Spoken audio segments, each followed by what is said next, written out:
योग दर्शन की 7वीं कक्षा। योग दर्शन के समाधि पाद प्रथम पाद का 5वां सूत्र कल प्रारंभ किया था। चित्त की वृत्तियों का निरोध योग है। जब योग सिद्ध होता है तो दृष्टा की अपने स्वरूप में, परमात्मा के स्वरूप में स्थिति हो जाती है, और जब योग की स्थिति नहीं होती है, भिन्न स्थितियों में वृत्ति सारूप्यता रहती है। जैसी वृत्ति वैसी ही स्थिति आत्मा की रहती है, वैसा ही आत्मा को बोध होता रहता है। वृत्तियां बहुत प्रकार की हैं, लेकिन फिर भी रोकने योग्य हैं।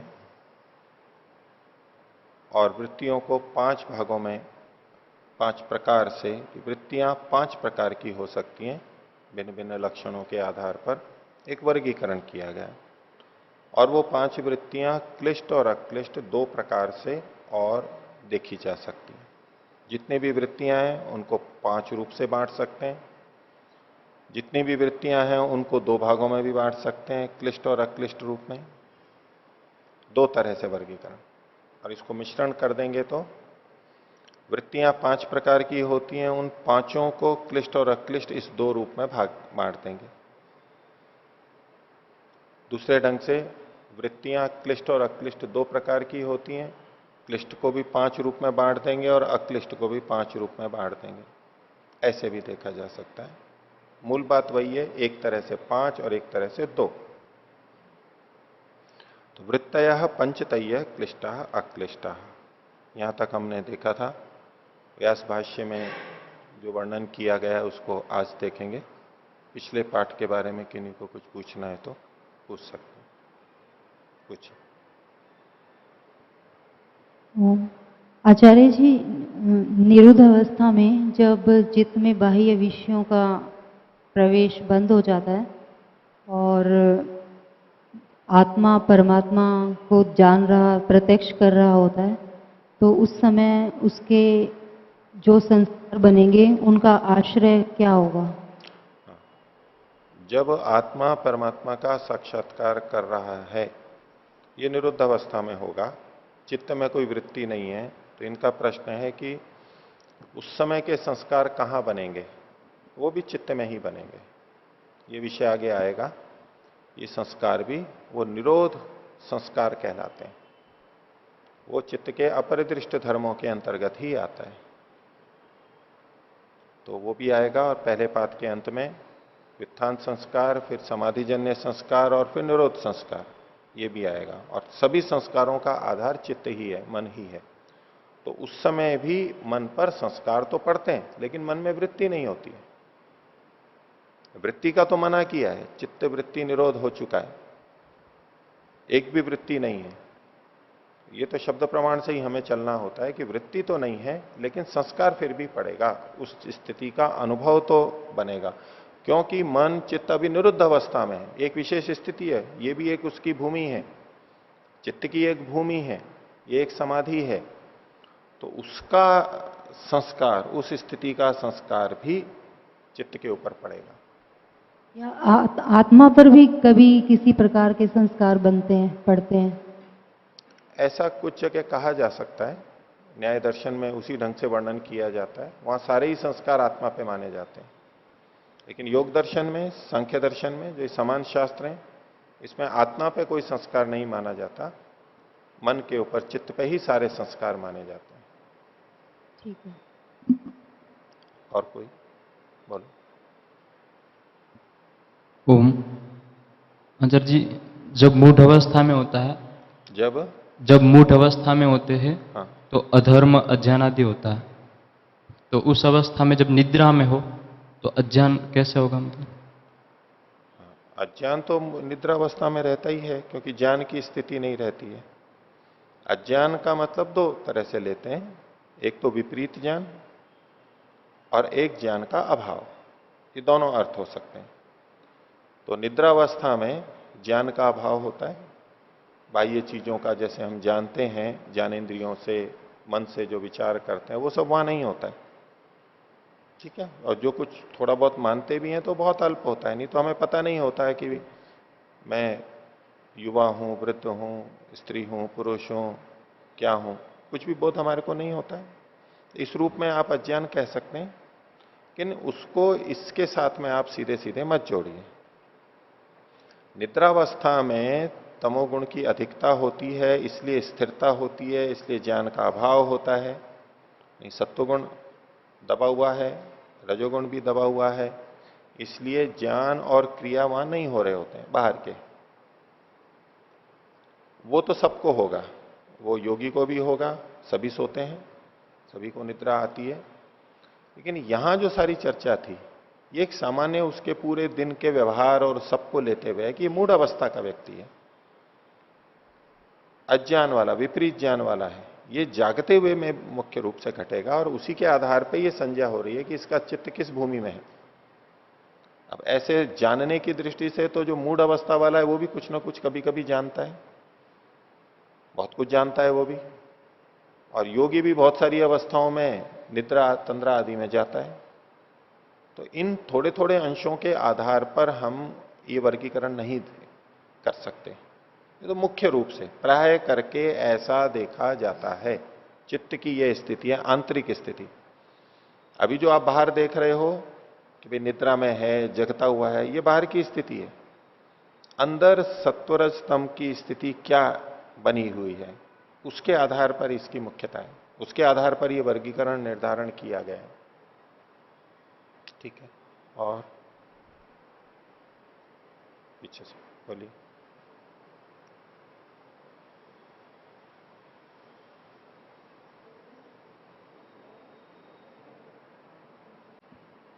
ओम। मोक्ष अवस्था में जैसे असंप्रज्ञात समाधि में आनंद आ जाने पर भी शरीर के साथ जीवात्मा को विघ्न बाधाएं संभव होती हैं, ऐसा क्यों? फिर से बोलिए। मोक्ष अवस्था जैसी असंप्रज्ञात समाधि में आनंद आ जाने पर भी शरीर के साथ जीवात्मा को विघ्न बाधाएं संभव होती हैं, ऐसा क्यों? इसीलिए क्योंकि शरीर है अभी। मुक्तावस्था जैसी स्थिति असंप्रज्ञात में है, वो एक ही अंश में घटता है, अंदर की स्थिति। मुक्तावस्था में तो शरीर नहीं होता है, मन नहीं होता है, यानी प्रकृति से संबंधित कोई उपकरण नहीं होते हैं, और यहां तो ये होते हैं। तो मुक्तावस्था के समान जब कहा जा रहा है यथा कैवल्य, उसका ये मतलब नहीं है कि बिल्कुल सब कुछ वैसा का वैसा होगा, एक ही अंश होता है। उदाहरण जब भी हम देते हैं वो 100% कभी भी नहीं होता है, वो थोड़ा ही एक ही अंश में होता है, तो उतने अंश को ही लिया जाता है। तो उत्तर यही है कि चूंकि शरीर रहता है, शरीर से संबंधित जो बाधाएं हैं, गुणवृत्ति विरोध दुख है, आगे वर्णन आएंगे, वो तो सबको होंगे, जो भी शरीर के साथ रहेगा, शरीर से संबंधित बाधाएं तो सबको रहेंगी, इसलिए वो आएंगे। लेकिन अज्ञानता के कारण से जो दुख आता है, अज्ञानता के कारण जो हम दुखी हो जाते हैं, वो योगी को नहीं आएगा, असंप्रज्ञात समाधि वाले को। सामान्य व्यक्ति को वो दुख भी आएंगे, उसको वो दुख नहीं आएगा।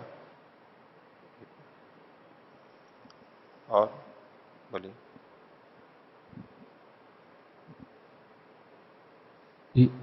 चौथे सूत्र के भाष्य में जो अनादि संबंध वाला जो प्रसंग था, तो उसमें ये जो संबंध है, ये संबंध कैसा संबंध है? संयोगी, समवायी, एकार्थ समवायी? संयोगी। संयोगी, संयोग संबंध है जी।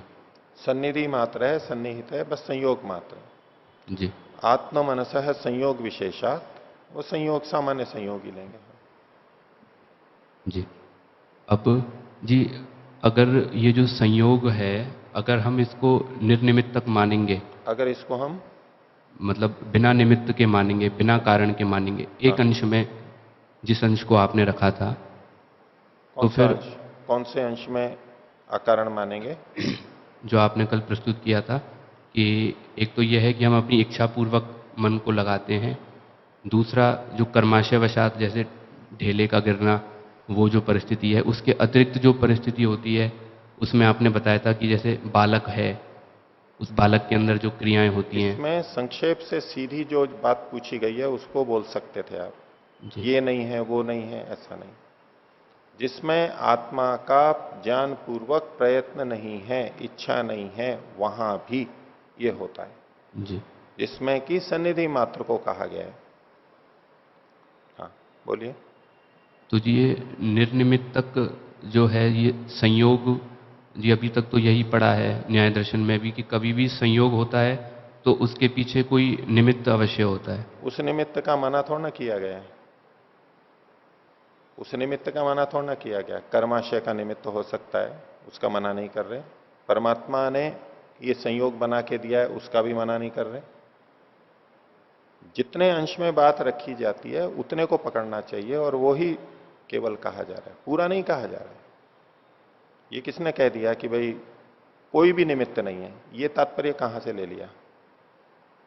इतना ही तो कहा है कि आत्मा और मन का जो सन्निकर्ष होता है और वहां जो उसमें क्रिया होती है वो हमारे प्रयत्न से, इच्छा से तभी वो करता है, बिना इसके भी करता है।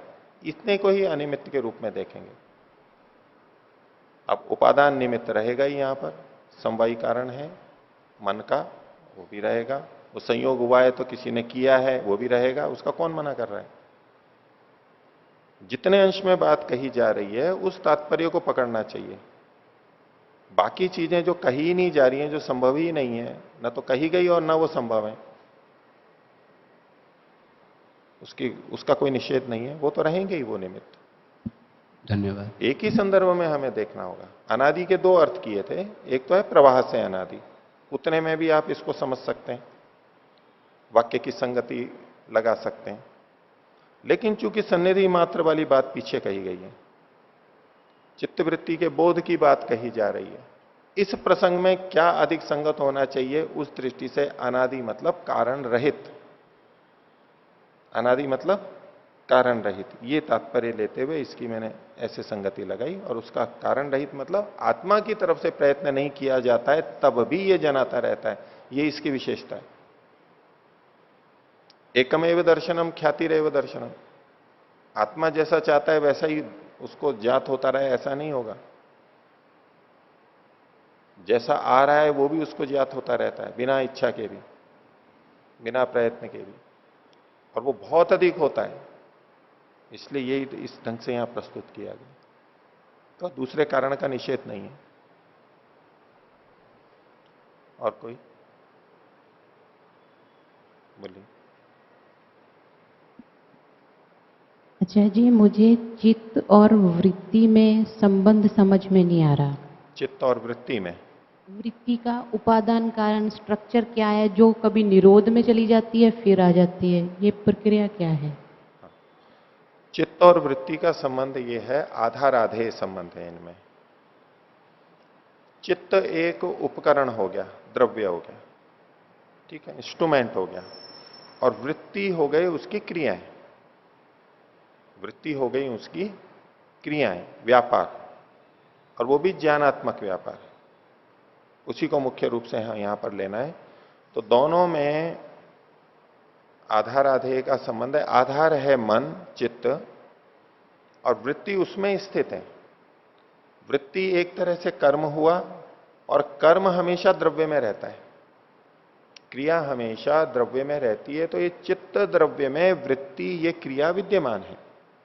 तो चित्त का ही व्यापार, चित्त की ही क्रिया हो रही है।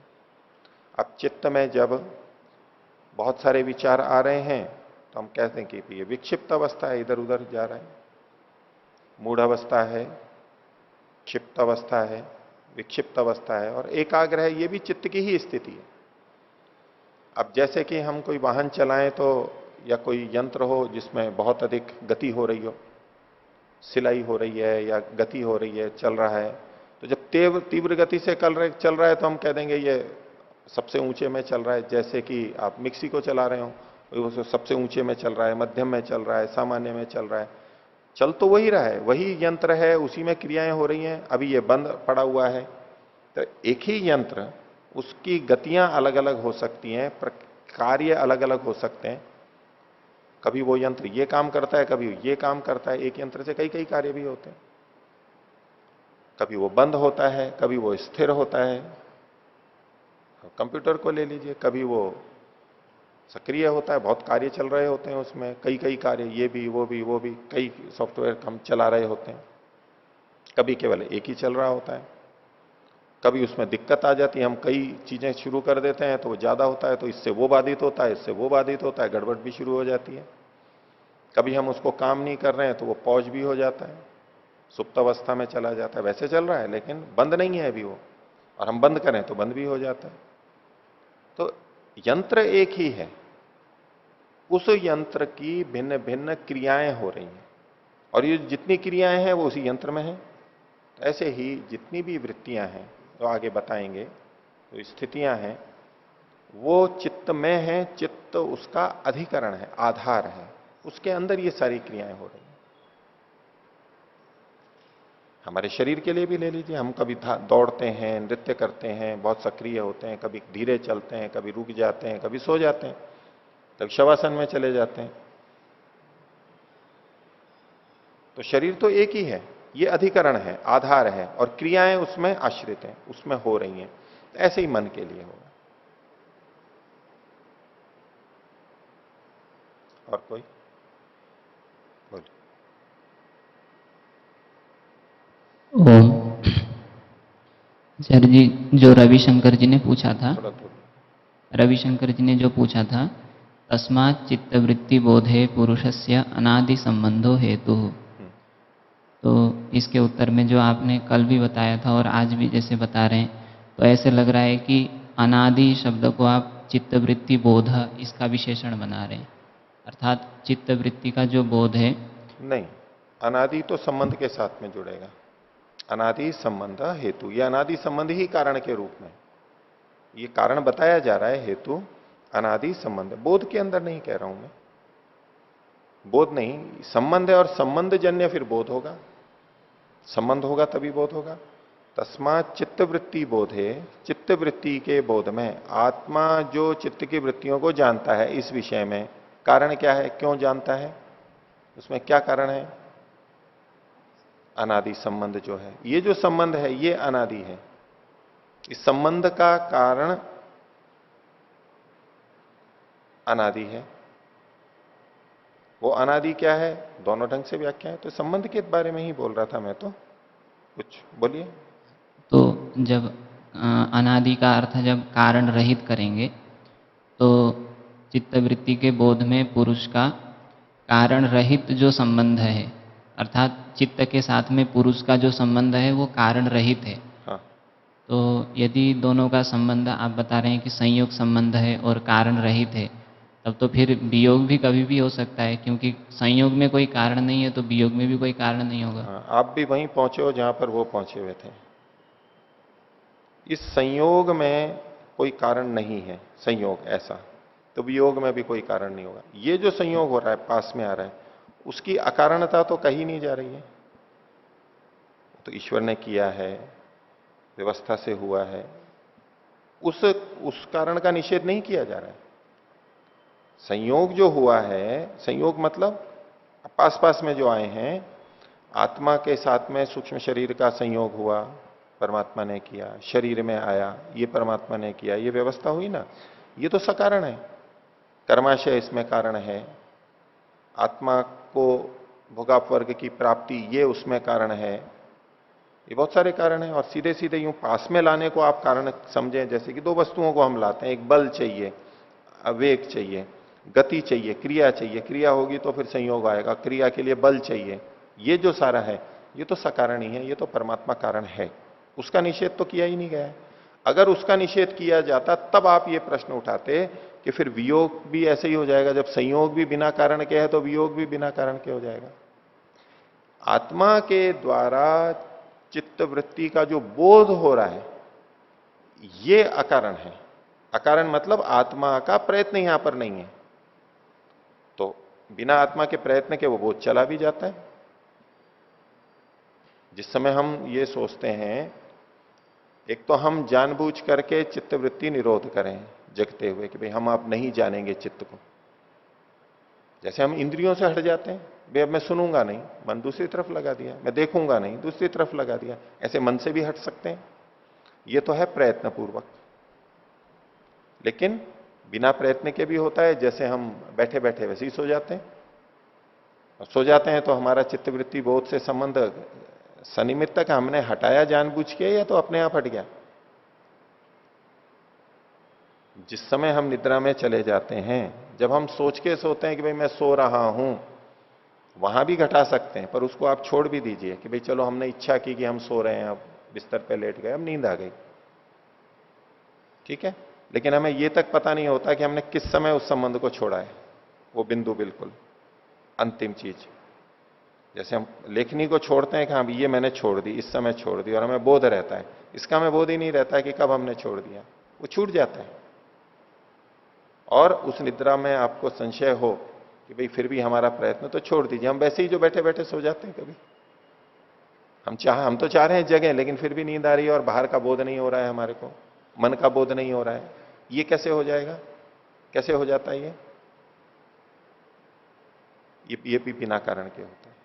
तो जैसे बिना कारण के संपर्क होता है, ऐसे बिना कारण के हट भी जाता है। संपर्क मतलब चित्तवृत्ति का बोध, यहां दोनों जगह घट जाएगा। बिना कारण के भी होता है। बिना कारण का मतलब है आत्मा के इच्छा प्रयत्न के बिना भी इसका बोध होता है, और बोध का नाश भी आत्मा की इच्छा प्रयत्न के बिना भी वो समाप्त हो जाते हैं। शरीर की स्थितियां ऐसी होती हैं, मन की स्थितियां ऐसी होती हैं, हट जाएगा वो उधर से। हम वहां लगाना चाहते हैं लेकिन वहां से हट जाएगा, दूसरी तरफ चला जाएगा, कोई दूसरा आलंबन आ गया। हम पढ़ना चाह रहे हैं और उधर पीछे से मान लो कीड़ा काट रहा है, बिच्छू ने काट लिया है, हट जाएगा वहां से, यहां से हट जाएगा। हम तो यहीं चाह रहे थे, दूसरी तरफ चला जाएगा। रात दिन होता ही है हमारे साथ में। तो जिस तरह से अकारण बोध है, ऐसे अकारण हटना भी है। वो तो दोनों जगह लगेगा, लेकिन जो आप स्थूल रूप से संयोग कह रहे हो, पास पास में आना, निकट आना, वो तो सकारण ही है, तो हटना भी सकारण ही होगा। इसमें जी अभी जो आपने बताया, इसमें भी हिंदी में जैसे वाक्य बोल रहे हैं कि जो चित्तवृत्ति का बोध है वह तो अकारण है, ऐसा बोलते हैं, विशेष्य नहीं हो रहा है। बोध इसलिए कि क्योंकि बोध जब होगा जब संबंध होगा, ठीक है। क्योंकि हमें कोई भी ज्ञान होता है उसके लिए संयोग, इंद्रियार्थ सन्निकर्ष तो होना चाहिए, ठीक है। इंद्रिय का अर्थ का सन्निकर्ष होना चाहिए, ऐसे आत्मा का और मन का भी सन्निकर्ष होना चाहिए। अब आत्मा तो जैसा जैसा है वो पास जैसा भी है उसके साथ में है, लेकिन ये जो ज्ञान होता है वो एक संबंध विशेष से होता है। यूं पास पास में है लेकिन फिर भी ज्ञान नहीं हो रहा है। तो अब जो कौन सा ज्ञान हो रहा है, ये हमारी इच्छा प्रयत्न के बिना भी हो रहा है। तो कथन तो ज्ञान पे ही आएगा, क्योंकि संबंध हो रहा है नहीं हो रहा है इसका तो हमें पता ही नहीं, हम बोल ही नहीं सकते। हम कह सकते हैं कि ये संबंध हो गया और ये संबंध नहीं है। संबंध को बताने के लिए हमें ज्ञान पे ही जाना पड़ेगा। जैसे कि बिजली के तार जुड़े हैं या नहीं जुड़े हैं, बिजली आ रही है या नहीं आ रही है, इसका हमें वैसे पता नहीं लगेगा। अंदर से कहीं तार कट गया है, हमें पता नहीं लगेगा, लेकिन बिजली यहां प्रकट हो रही है नहीं हो रही है, इससे हम उसको अभिव्यक्त करेंगे कि कहीं ढीला तार है, और अभी हम देख नहीं रहे कि अंदर कहां ढीलापन है, बंद है। बिजली आई तो हम अनुमान लगा लेते हैं कि यहां जुड़ गया है, फिर बिजली चली गई हम कहेंगे कि हट गया है, ढीला है यहां पर। तो सीधे ना देखते हुए भी हमें पता किससे लगेगा, प्रकाश से ही। तो ऐसा ही यहां पर है, उस संबंध को हम सीधे देख और हटाने का तो बात कर ही नहीं सकते, पता ही नहीं लगता है। तो उसकी अभिव्यक्ति, उसका अनुमान हमें ज्ञान से ही होता है, बोध से ही होता है। इसलिए कथन में तो वही आएगा, लेकिन मूल बात पंक्ति में जो कही जा रही है वो संबंध के लिए ही कही जा रही है। संबंध अनादि है, जो सन्निधि है वो अनादि है। और बिना कारण वाला अगर नहीं समझ में आ रहा है, या ऐसा लग रहा है कि नहीं ये तो संगत नहीं लग रहा है, उसको छोड़ दीजिए। आप उतने से संतुष्ट हैं तो वो कर लीजिए, प्रवाह से अनादि है। ये जो संयोग है, जो स्थूल संयोग की बात कर रहे हैं, मिलना है, वो प्रवाह से अनादि है, बस ठीक है, उतने से चला लीजिए काम। धन्यवाद। हो गया, आगे चलें।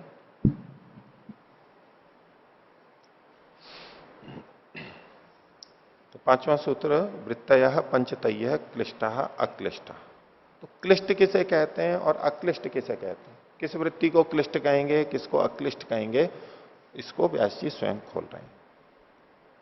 क्लेश हेतु का कर्माशय प्रचय क्षेत्रीभूता क्लिष्टा वृत्तयः, सब यहां हम लगा लेंगे, वो अध्याय है ही,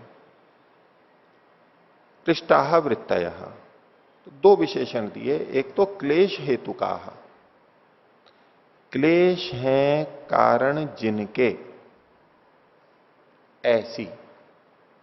ऐसी वृत्तियां जिनका कारण क्लेश है। क्लेश हेतुर यासाम, क्लेश है कारण जिनका, ऐसी जो वृत्तियां हैं, क्लेश के कारण से जो वृत्तियां उत्पन्न हो रही हैं, जिनके आधार में मूल में क्लेश विद्यमान है। क्लेश को वही लेंगे यहां जो आगे शास्त्र में बताया पारिभाषिक, अविद्या, अस्मिता, राग, द्वेष और अभिनिवेश, ये 5 क्लेश स्वयं बताएंगे। इस शास्त्र का वो पारिभाषिक शब्द हो गया, उससे उसी का हम यहां पर ग्रहण करेंगे कि जो जिन वृत्तियों के पीछे अविद्या, अस्मिता, राग, द्वेष, अभिनिवेश जुड़े हुए रहते हैं, वो सारी वृत्तियां क्लिष्ट वृत्तियां कहलाएंगी। क्लेश है कारण जिनका, वृत्ति हमेशा किसी न किसी आधार पे ही निकलेगी। वो ज्ञान, अज्ञान, राग, द्वेष, कुछ न कुछ पीछे रहेगा। वृत्ति आगे स्वयं बताएंगे संस्कार के आधार पे बनती है। संस्कारों की भी अलग अलग स्थितियां होती हैं, किस चीज का संस्कार पड़ा हुआ है, अच्छा बुरा, ज्ञान अज्ञान, राग का, वैराग्य का, उनके अनुसार वृत्तियां होती हैं। वृत्ति तो प्रकट रूप है, केवल अंदर जो है उसी का प्रकटीकरण है और कुछ नहीं है। जैसे सीडी में, डीवीडी में जो भजन संगीत डला हुआ हो, कैसेट में डला हुआ हो और उसको चलाने पर बाहर निकल करके आ रहा है, तो ये जो बाहर निकल करके आ रहा है वो तो वही है जो अंदर भरा हुआ है। वैसा ही हो रहा है, अंदर से जो आएगा वो होगा, और बाहर से भी होती हैं वृत्तियां। बाहर से जब हम देखते हैं, सुनते हैं, चखते हैं, उस समय भी वृत्ति होती है और अंदर से भी वृत्ति होती है, दोनों बातें हैं। तो अंदर से जो वृत्ति आ रही है और साथ में क्लेश जुड़े हुए हैं, तो वो क्लिष्ट वृत्ति कहलाएगी। इसी तरह से बाहर से जब हम ज्ञान प्राप्त करते हैं, चाहे प्रत्यक्ष से, चाहे शब्द प्रमाण से, कुछ भी जो हम बाहर से ज्ञानेंद्रियों से ज्ञान प्राप्त करते हैं, उस समय जो ज्ञान जुड़ा हुआ रहता है, स्थिति रहती है, यदि उसके साथ में अविद्या, अस्मिता, राग, द्वेष, अभिनिवेश जुड़े हुए हैं, तो वो भी क्लिष्ट में चला जाएगा। हम किसी को देखते हैं, हम कुछ खाते हैं, हम कुछ छूते हैं, यदि उसके साथ में अविद्या जुड़ी हुई है, तो अब जो ये जानना है, ये क्लिष्ट वृत्ति में आ जाएगा।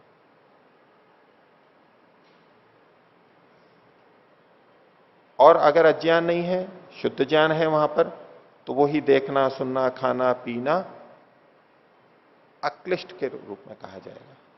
तो जिस वृत्ति के मूल में, आधार रूप में क्लेश विद्यमान रहता है, वो क्लिष्ट वृत्ति कहलाती है। तो क्लेश हेतु का पहला लक्षण दिया उसने, क्लेश अवश्य होगा उसमें।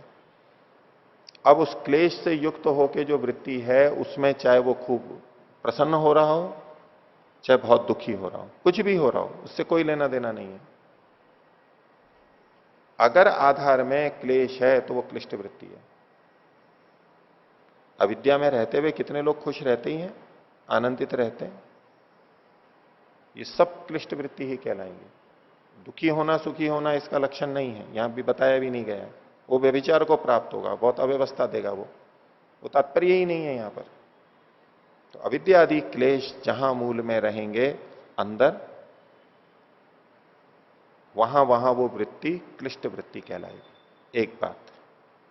दूसरा कहा कर्माशय प्रचय क्षेत्री भूता, कर्माशय के प्रचय में, संचय में, इकट्ठा होने में ये क्षेत्र के रूप में काम करती है, क्षेत्रीभूत होती हैं, आधार का काम करती हैं।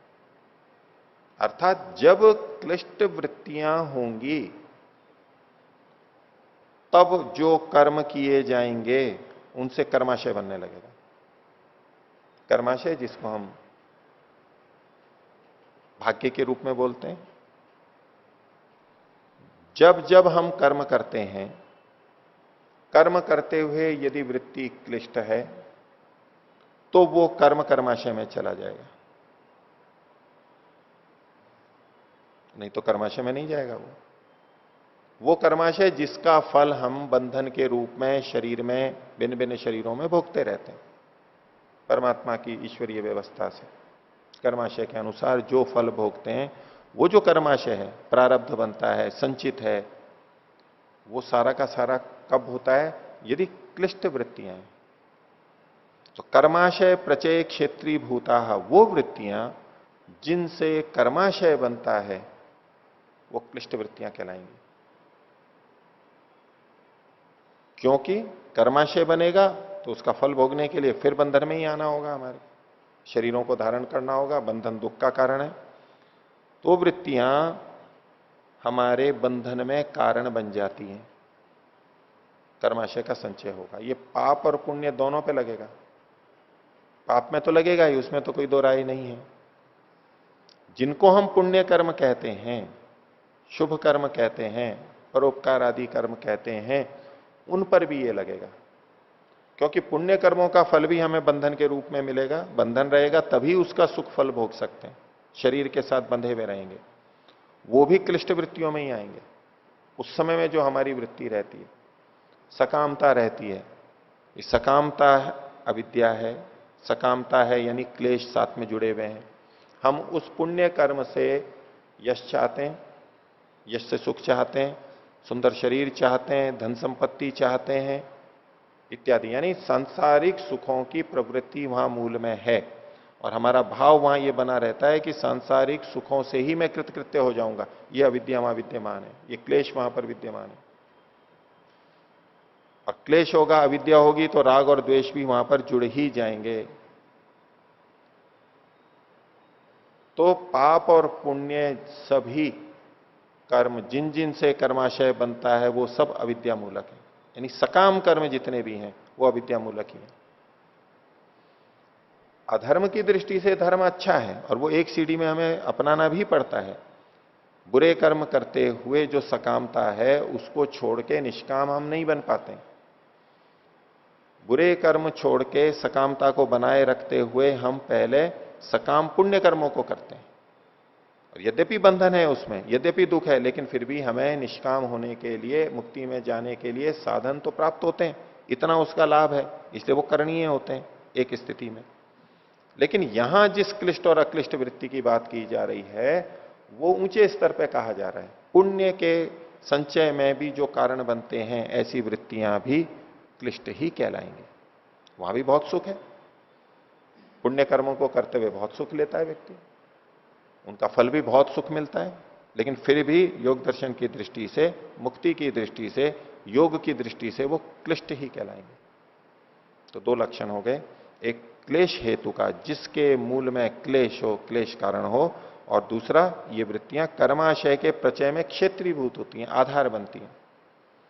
वृत्ति मात्र से कर्माशय नहीं बनेगा, लेकिन जब ये वृत्तियां होंगी उस समय जो कर्म किया जाएगा उसका कर्माशय बन जाएगा।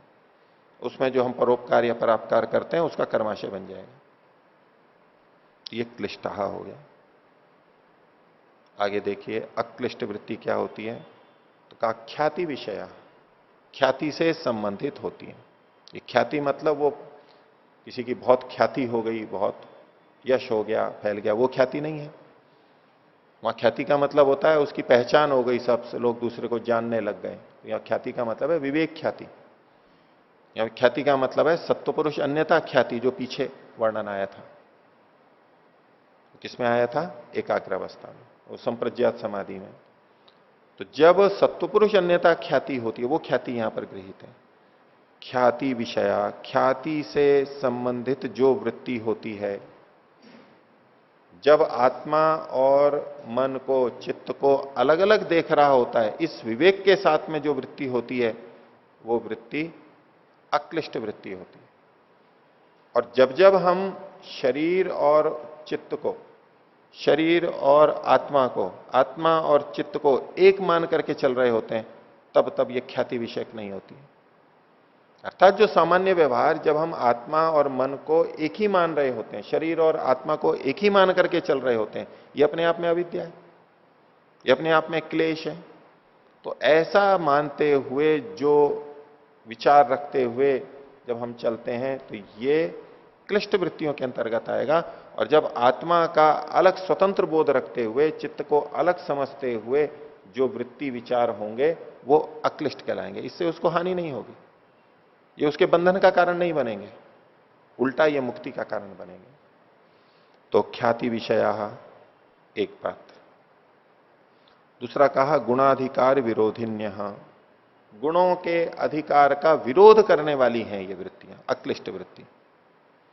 गुण का मतलब है सत्वरस्तम, ये तीन गुण, प्रकृति के जो तीन तत्व हैं जिससे हमें ये शरीर मिला और सूक्ष्म शरीर बना है, वो सत्वरस्तम। और उन गुणों का अधिकार क्या है? तो कार्यों का आरंभ करना। कार्य का मतलब है कार्य वस्तुएं, घड़ा एक कार्य है मिट्टी का, ऐसे शरीर मन बुद्धि आदि ये कार्य हैं। तो गुणों का कार्यारंभण, कार्यों को आरंभ करना, बनाना, प्रवृत्त होना, ये गुणों का अधिकार होता है। ये सत्वरस्तम क्यों इस शरीर के रूप में, इंद्रियों के रूप में बन करके आए हैं? इनको एक अधिकार मिला है, इस आत्मा को विवेक ख्याति तक पहुंचाना है। ख्याति पर्यवसानम ही चित्त चेष्टितम, चित्त की जो चेष्टा है वो कब तक होती है? ख्याति पे समाप्त होने वाली होती है। ख्याति मतलब विवेक ख्याति, अविप्लव विवेक ख्याति। उसके बाद चित्त रुक जाए ना, उसका काम ही समाप्त हो गया। तो जो काम चित्त को सौंपा था, जिसके लिए वो आया था, जिसके लिए वो हमें मिला था, वो काम जब तक पूरा नहीं होता है तब तक उस चित्त का अधिकार बना हुआ रहता है। ये गुणों का अधिकार है और वो अपने अधिकार को छोड़ते नहीं है, लगे रहेंगे लगे रहेंगे। जब तक हमें विवेक ख्याति प्राप्त नहीं करा देते, गुणों का अधिकार चलता रहेगा। अलग अलग बंधनों में, शरीरों में हम आते जाते रहेंगे। उनका अधिकार ही यही है।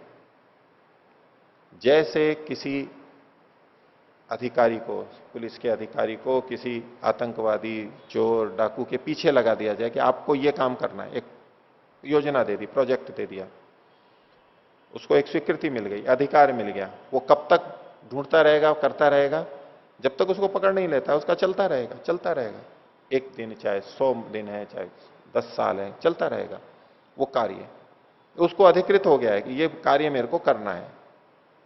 तो ऐसे ही चित्त का भोग और अपवर्ग, ये दो कार्य हैं, भोग दिलाना और अपवर्ग करना। जब तक भोगों की समाप्ति नहीं हो जाती, जब तक अपवर्ग की प्राप्ति नहीं हो जाती, विवेक ख्याति नहीं हो जाती, तब तक ये चलता रहेगा।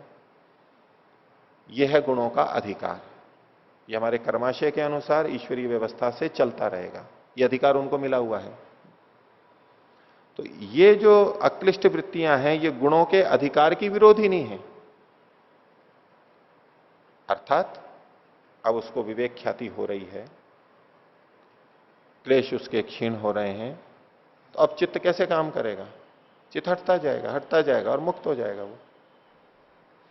तो जो वृत्तियां चित्त के अधिकार का विरोध करती हैं, अर्थात चित्त को अपने अधिकार से हटाती हैं, अब इसका काम नहीं रहा, हटाओ इसको।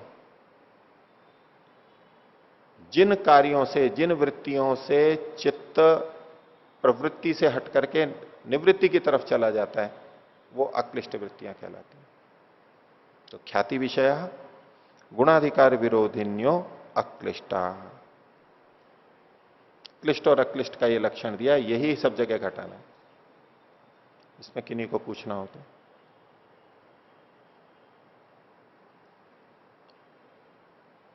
और कोई?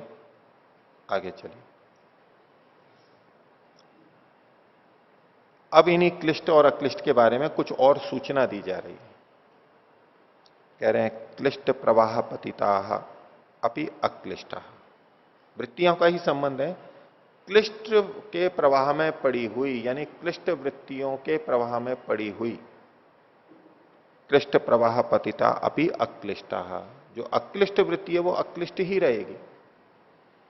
क्लिष्ट का प्रवाह चल रहा है, प्रवाह का मतलब है जैसे नदी का प्रवाह चल रहा है, बहुत वेग से चल रहा है, वेग से बहुत तैर रहे हैं। अक्लिष्ट, क्लिष्ट वृत्तियां ही चलती जा रही हैं, चलती जा रही हैं, चलती जा रही हैं, उनका प्रवाह है। लेकिन उसमें भी यदि कोई अक्लिष्ट वृत्ति है तो वो अक्लिष्ट ही रहेगी, वो क्लिष्ट नहीं बन जाएगी। अक्लिष्ट में अक्लिष्ट है तब तो हम सोचते ही हैं कि ठीक है अक्लिष्ट रहेगी, लेकिन क्लिष्ट का प्रवाह चल रहा हो उसमें भी अगर वो गिर गई तो वो अक्लिष्ट तो अक्लिष्ट ही रहेगी, वो क्लिष्ट नहीं बनेगी, यानी उससे प्रभावित नहीं होगी। ये बात कही जा रही है। जैसे पानी बह रहा हो और उसमें हम लकड़ी का एक टुकड़ा डाल दें तो बोले पानी के प्रवाह में गिरा हुआ लकड़ी का टुकड़ा ही रहेगा, प्रभावित नहीं होगा।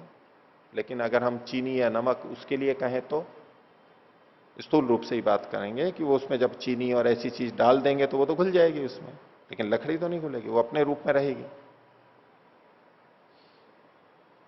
ये बिंदु एक बहुत विचारने का है। सामान्यतः हम क्या मानते हैं कि शुद्ध ज्ञान आएगा तो अशुद्ध हटेगा ही, ज्ञान आया तो अज्ञान हटेगा, प्रकाश आया तो अंधकार हटेगा ही। तो जिस समय में अक्लिष्ट वृत्ति आई है तो क्लिष्ट वृत्ति हटेगी, और क्लिष्ट है तो उसमें अक्लिष्ट नहीं रह सकती, एक दूसरे को समाप्त कर देंगे। लेकिन यहां ऐसा नहीं कहा जा रहा है। अभी अगले और कुछ वचन देखते हैं, वो भी इसी से संबंधित है। तो क्लिष्ट प्रवाह पतिता अपि अक्लिष्ट, अक्लिष्ट वृत्ति क्लिष्ट के प्रवाह में डल गई है, चल रही है, तो भी वो अक्लिष्ट ही रहती है। और क्लिष्ट छिद्रेशु अपि अक्लिष्टा भवंती, क्लिष्ट वृत्तियों के छिद्र में, जब क्लिष्ट वृत्तियां चल रही हो तो उसमें छिद्र का मतलब है न्यूनता, कमी। क्लिष्ट वृत्तियां एक बहुत वेग से चल रही हो, उदार मतलब बहुत प्रकट हुई भी हैं। अभी उन क्लिष्ट वृत्तियों में जब न्यूनता आई, ये उसका छिद्र कहलाएगा, कमजोरी आई, तो उस समय अक्लिष्ट आ सकती है। जहां जहां क्लिष्ट में न्यूनता आएगी, कमजोर होगी, तो वहां अक्लिष्ट भी निकल के आ जाएगी। जैसे ऊपर आकाश के अंदर ओजोन परत मानते हैं, वो पतली हो जाती है, उसमें छेद हो जाता है, तो सूर्य की हानिकारक किरणें नीचे पृथ्वी तक आ जाती हैं, रोग आदि हो जाते हैं हमारे को। उसका छिद्र हो गया तो वो दूसरी चीज निकल करके आ जाएगी, और अगर छिद्र नहीं हुआ है तो वो उसको रोक के रखेगी, आने नहीं देगी। तो जिस समय में क्लिष्ट का प्रवाह चल रहा है, या क्लिष्ट का छिद्र नहीं है, कमजोरी नहीं है, वो अपनी मोटाई से चल रही है, क्लिष्ट वृत्तियां मजबूत हैं, तो अब अक्लिष्ट नहीं घुसेगी। लेकिन जहां क्लिष्ट में न्यूनता आई, कमजोरी हुई, तो अक्लिष्ट भी आ जाएगी उसके अंदर, बीच बीच में होती रहेंगी। इसलिए जो बहुत बुरे व्यक्ति होते हैं, बहुत भोगी व्यक्ति होते हैं, उनमें भी बीच बीच में वैराग्य की बात, मुक्ति की बात, या तो भोगों से विरत होने की बात, ऐसी कुछ अच्छी बातें बीच बीच में आती रहेंगी। वो कब होगी? यदि उसमें छिद्र होगा, न्यूनता होगी। छिद्र नहीं है तो नहीं आएगी। जैसे साइकिल के टायर होते हैं, अंदर ट्यूब होती है। अब टायर में अगर कहीं छेद हो जाए तो ट्यूब का दाब जो है वो अंदर से वहां बाहर निकल जाएगा। किसमें छिद्र होगा तो, कमजोर होगा तो अंदर वाला बाहर निकल के अपना मुंह दिखा देगा, सिर दिखा देगा, बाहर निकल के आ जाएगा, यानी प्रकट होने लगेगा। तो क्लिष्ट के छिद्र में भी अक्लिष्ट होती हैं। तो ये ना समझ ले कि अक्लिष्ट का प्रवाह चल रहा है तो बस अक्लिष्ट ही, क्लिष्ट का प्रवाह चल रहा है तो क्लिष्ट ही चलता रहेगा, ऐसा नहीं। बीच बीच में अक्लिष्ट भी हो सकती हैं, और क्लिष्ट कमजोर हो गई हैं तो अक्लिष्ट नहीं उभरेंगी, ऐसा नहीं। अक्लिष्ट कमजोर होंगी तो अक्लिष्ट उभर ही जाएंगी। अब इसके विपरीत भी करके बता रहे हैं। अक्लिष्ट छिद्रेशु क्लिष्टायति, और अक्लिष्ट वृत्तियों में जहां कमजोरी आई तो क्लिष्ट वृत्तियां उभर करके आ जाएंगी।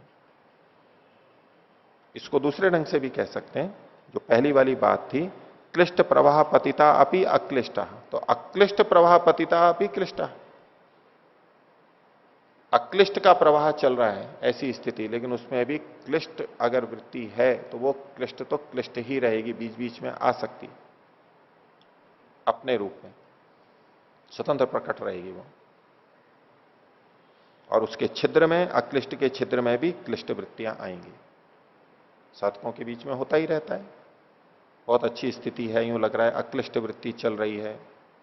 उतने ऊंचे स्तर की अक्लिष्ट ना कहें जो यहां पर कह रहे हैं, हम सामान्य स्तर पर भी देख लें समझने के लिए, कि बहुत आध्यात्मिक स्थिति बनी हुई है, वैराग्य की स्थिति बनी हुई है, लेकिन बीच बीच में राग भी आ जाता है, संसार के भोगों की इच्छा कर जाती है, द्वेष उभर जाता है।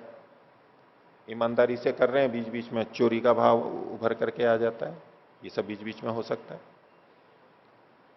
तो ये एक दूसरे का बीच में आना इस बात का द्योतक है कि इनका अंदर स्वतंत्र अस्तित्व है, वो विद्यमान है। एक से दूसरा समाप्त हो गया यदि ऐसा माना जाए तो फिर तो एक ही चीज रहेगी, दूसरी नहीं रहेगी।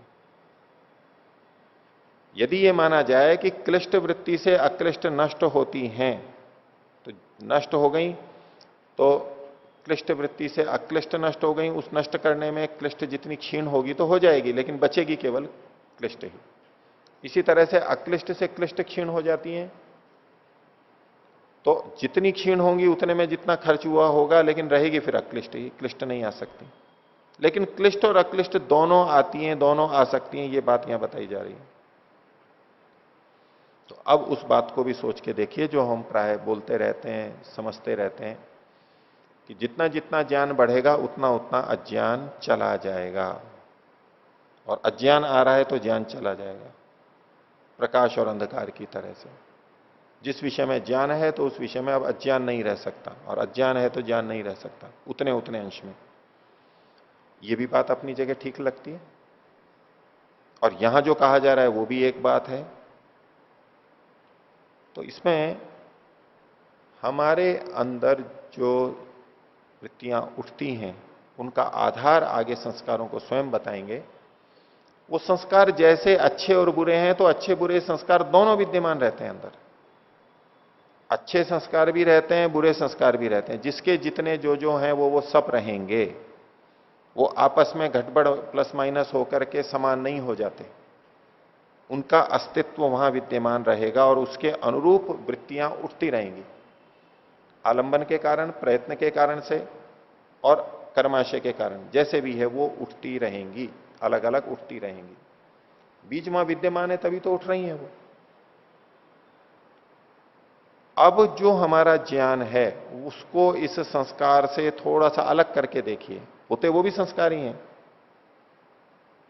हमारे अंदर दो तरह की सूचनाएं हैं, अच्छी बुरी दोनों तरह की। अच्छी सूचना आई, उससे बुरी सूचना हटती है, वो अपनी जगह पे ठीक है वो बात, लेकिन फिर भी दोनों हैं अभी हमारे में। और जो अच्छी सूचना थी वो यदि किसी कारण से सुप्त हो रही है तो वो जो बुरी सूचना थी वो उभर जाएगी। वो ऐसे समाप्त नहीं हो जाती कि बिल्कुल हटी गई है, वो विद्यमान रहते हैं। इस संस्कार के रूप में दोनों विद्यमान रहते हैं और वृत्ति के रूप में वो प्रकट होते रहेंगे। जैसी वृत्ति उठी है उसके पक्ष में या विपक्ष में जो ज्ञान है वो साथ में आएगा। यदि पहले मिथ्या ज्ञान था और हमने प्रयास करके शुद्ध ज्ञान अपनाया है, ले लिया है, तो अब जो वो क्लिष्ट वृत्ति उभरेगी तो वो अधिक नहीं उभर पाएगी, क्योंकि जितना अज्ञान था पहले वो अगर रहता तो इस क्लिष्ट वृत्ति के उभरने पर बहुत बल मिल जाता उसको। वो अज्ञानता बहुत ज्यादा थी तो वो बहुत ज्यादा उभर जाती, लेकिन हमने ज्ञान को भी प्राप्त किया, अज्ञान को कम किया, तो वो क्लिष्ट वृत्ति उठ तो रही है, लेकिन जो पीछे का वेग है ज्ञान का, अज्ञान का, उसमें परिवर्तन आने से वो वैसी नहीं उठेगी, लेकिन उठेगी तो सही। तो क्लिष्ट और अक्लिष्ट वृत्तियों को स्वतंत्र रूप से यहां पर कहा गया। एक में दूसरी रह सकती है, एक की छिद्रता में, न्यूनता में दूसरी आ सकती है, आपस में घुल मिल करके सामान्य न्यूट्रल नहीं हो जाती हैं वो, अब केवल एक ही बचेगी दूसरी रहेगी ही नहीं, दोनों रहती हैं और ये हम सब अनुभव करते ही हैं। तो इनका अस्तित्व स्वतंत्र अंदर विद्यमान है। आगे देखिए, यथा जातीय का संस्कारा वृत्ति भी रेव क्रियन्ते। जिस प्रकार के संस्कार वृत्तियों के द्वारा किए जाते हैं यानी बनाए जाते हैं, यह इस बात का संकेत है कि वृत्ति से संस्कार बनते हैं। जैसी जैसी वृत्ति होगी वैसे वैसे संस्कार बनेंगे। ये वृत्ति बाह्य आलंबन से है, जिस जगह हम खड़े हैं, जो देख रहे हैं, जो सुन रहे हैं, जैसा हमारा इंद्रियों से सन्निकर्ष हो रहा है वैसी वृत्ति मन में आई और वैसा वैसा संस्कार भी पड़ेगा। तो जैसी वृत्ति वैसा संस्कार। तो यथा जातीय का संस्कार वृत्ति भी क्रियन्ते। जिस प्रकार के संस्कार वृत्तियों के द्वारा बनाए जाते हैं, तो जिस प्रकार की वृत्तियों से जैसे संस्कार बनते हैं, अब कह रहे हैं आगे संस्कारैश्च वृत्तय इति। तो उसी प्रकार के संस्कार से वैसी ही वृत्तियां फिर उठ करके आएंगी। यथा जातीय का संस्कारा वृत्ति भी रेव क्रियंते संस्कारैश्च वृत्तय इति। तो यहां यथा जातीय का यथा, ये सब हम यथा, ये सब के साथ में जुड़ता हुआ जाएगा। जिस प्रकार के संस्कार वृत्तियों से बनते हैं उस प्रकार के संस्कार से वैसी ही वृत्तियां फिर उठ करके आती। तो संस्कारैश्च वृत्तय इति। तो इस प्रकार एवं वृत्ति संस्कार चक्रम अनिशम आवर्तते।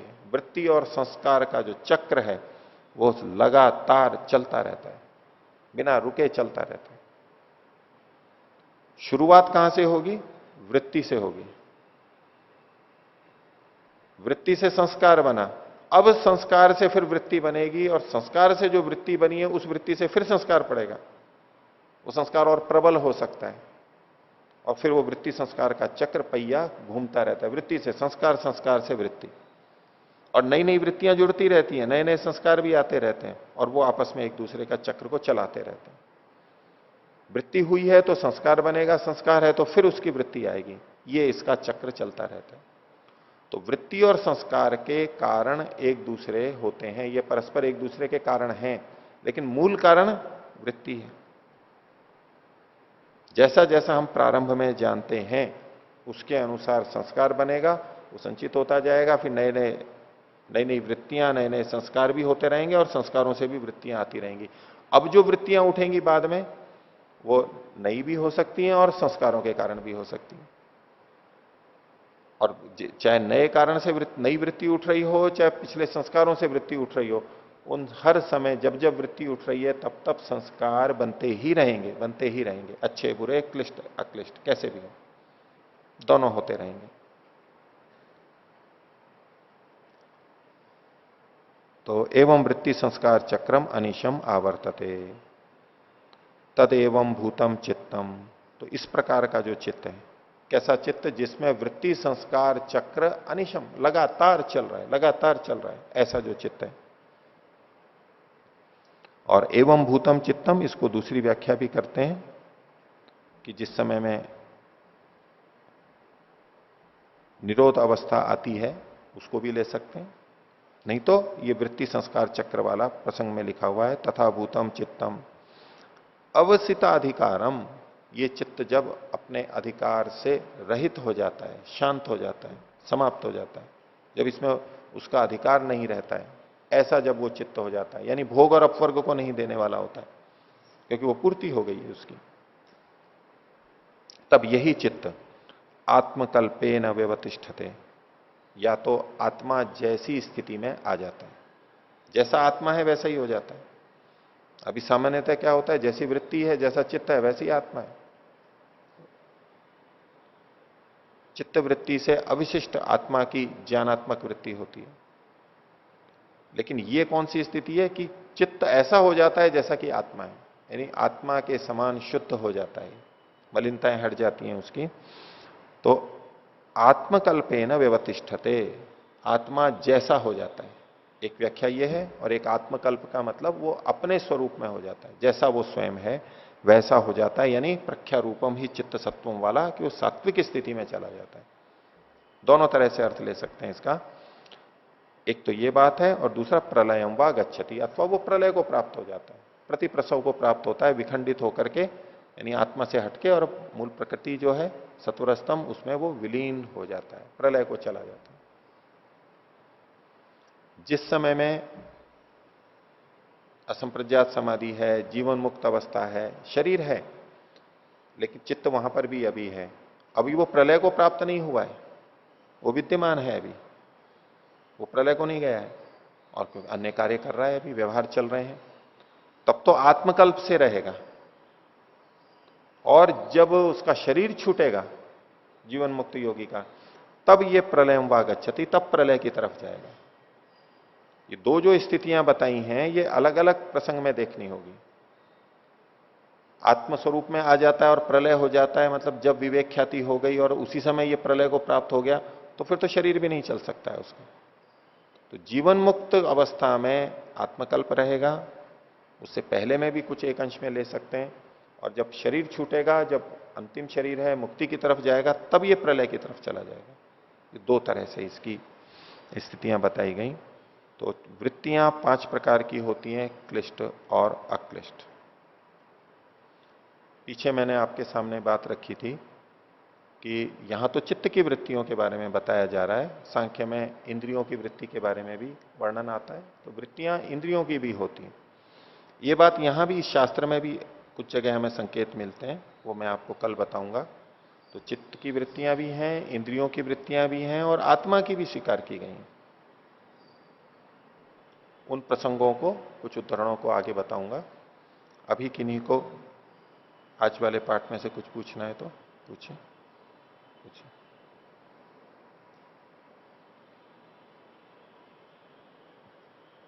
हमारे संस्कारों के आधार पर वृत्ति बनती है, तो यहाँ पे जो नई वृत्ति बनती है, ये कैसे निर्धारित करेंगे कि इसका कोई संस्कार नहीं था?